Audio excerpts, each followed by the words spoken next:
This video will go over permissions that you can give to employees. You go to the Settings tab and then down to Manage Your Employees. From here you can go to the quick link called Permissions. You can either choose Admin, which gives him full permissions, or you can grant him only permissions that you specify. So the way this works is if you have a customer, he can view it.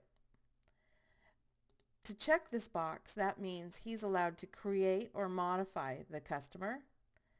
And if you leave this check undone, then he cannot delete a customer.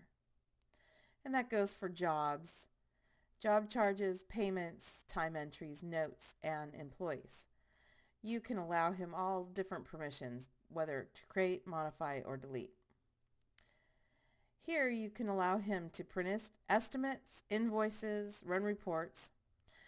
This will allow him to synchronize with QuickBooks or not, and this will allow him to export data from the system. So if you're happy with his permissions, then you go ahead and update, and it brings you back to the employee page. And here I'll go over a few things, like this will allow you to change his password easily, or this is a link to an iCalendar feed. And again, if you want to change his permissions, you can go here. Another permission you can give your employees is if you go into his name and then you go to edit the employee, you can do an option called limit access to job assignment and say yes. So this is what the screen looks like for an employee that you have limited his access to job assignment only.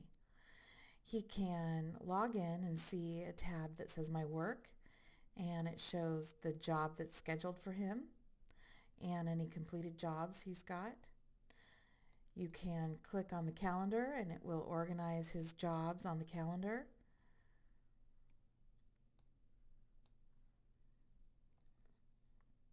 As you can see, there's a task and one job here on his calendar.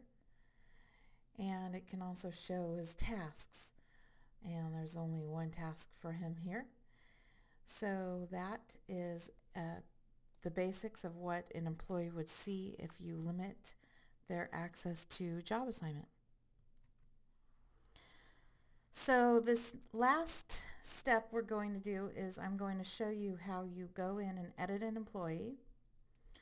Go to Edit, and you're going to hide the pricing.